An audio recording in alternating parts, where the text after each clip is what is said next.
में ये वाक़या पेश आया है और ये पंजाब का ये वाक़या जो है सुनने में आया है कि शहबाज शरीफ का हल्का था। आखिरकार दोनों मियाँ बीवी से क्या कहते हैं ट्यूशन सेंटर को चलाते थे और छत के ऊपर काम हो रहा था, मज़दूर काम कर रहे थे। तो अंदाज़ा लगाएँ जब मज़दूर काम कर रहे थे तो उसी की छत गिर गई बच्चों के ऊपर। 18 बच्चे थे जिसमें से सिर्फ़ इतने से बच्चे ज़ख्मी हुए जो हॉस्पिटल में मौजूद हैं। एक बच्चे से जब पूछा गया तो उसने कहा हाँ, छत पे मैं गया था तो वहाँ पे काम हो रहा था। तो भाई छुट्टी क्यों नहीं दी गई? क्यों नहीं बंद किया गया उसको कहते हैं ट्यूशन सेंटर को? आखिर क्यों ओपन रखा? कौन जिम्मेदार है इन सब बच्चों का? आज उसकी माँ से पूछें, उसके बाप से पूछें, उसके बहन से पूछें, उसके भाई से पूछें, किस तरह बिलक-बिलक के रो रहे हैं। आखिर ये इस तरह के वाक़यात तो लोग कह रहे हैं कि बहुत होते रहते हैं, तो आखिरकार ये वाक़यात होते क्यों हैं? आखिरकार इसके पीछे किसका हाथ होता है? कौन है ये कराने वाले इस तरह के वाक़यात? ये कोई एक हादसा नहीं है कि कहना चाहिए कि ये एक हादसा हुआ। बल्कि सुनने में ये आ रहा है कि किसी न किसी की साजिश थी, किसी न किसी के कहने पे ये कराया गया। आखिर क्या था इसके पीछे? क्या राज था? मैं इसके ऊपर आपसे सवाल पूछ रही हूँ।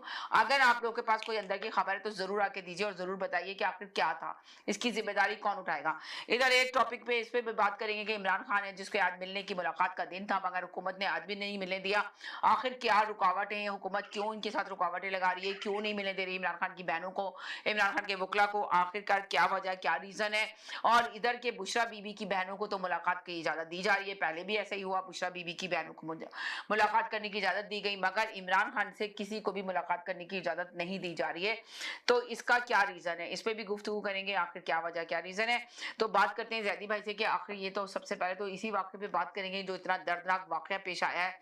आखिरकार ये क्या था? कह रहे हैं कि शहबाज शरीफ का हल्का था और अफ़सोस के साथ ये भी कहना पड़ रहा है कि बड़े अफ़सोस के साथ ये कहना पड़ रहा है कि सियासतदानों में से कोई भी नहीं पहुंचा, कोई भी हुक्मरान नहीं पहुंचा अफसोस के लिए।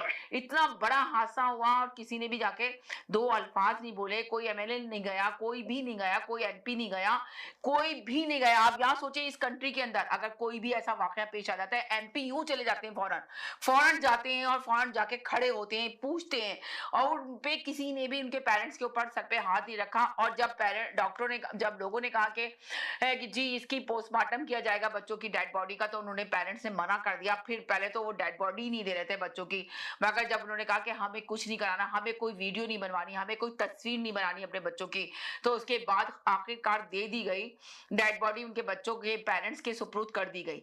तो ये सारा वजह क्या है, क्या रीजन है, क्यों नहीं पहुंचे एमपी? सवाल सबसे बड़ा ये कि एमपी क्या सोए हुए थे? जब इलेक्शन होते हैं तो अपनी सीटें लेने के लिए तो बड़े तैयार होते हैं। तो इसमें गुफ्तगू करेंगे क्या रीजन था, क्या वजह थी। शायद हो सकता है जैदी भाई के पास कोई अच्छी इत्तला आई हो, कोई अच्छी खबर उनके पास हो, कोई अंदर की खबर हो जो इसकी वजह से, क्या ये हादसा था या हादसियाई मौत थी, ये हादसा ही हुआ था या किसी के प्लान के तहत ये वाकया कराया गया और ये हुआ ये वाकया।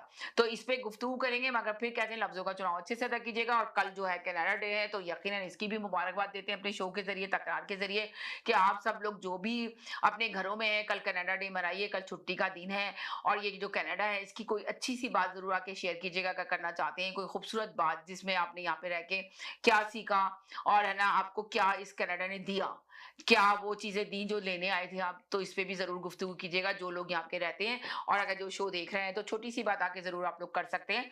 और यकीनन कल छुट्टी का दिन है तो आप अपने सबके साथ आपको पता है कि सब कुछ बंद ही होगा कल तो सारी गवर्नमेंट की और सबकी छुट्टियां होंगी। कनाडा डे मनाया जा रहा है जगह जगह, इसको सेलिब्रेट किया जाएगा इसलिए कि बहुत बड़ा दिन है। तो यकीनन आप लोग भी इसको अपने, एक तरह से जब यहाँ पे आ जाते हैं जो लोग 30-30 साल से रह रहे हैं तो समझ लें वो लोग तो कहते हैं कि हमारा तो मुल्क ही यही है, हमारे बच्चे यहाँ पैदा हुए बड़े हुए, शादियां की हमने अपने बच्चों की, तो हमारा मुल्क यही है। बच्चे जब यहाँ पे पैदा होते हैं तो वो तो कभी मानते भी नहीं है कि हमारा कोई पाकिस्तान, हम पाकिस्तानी हैं या हमारा पाकिस्तान हमारा मुल्क है। जो उनके पेरेंट्स हैं वो तो इसको मानते हैं कि हमारा पाकिस्तान मुल्क है।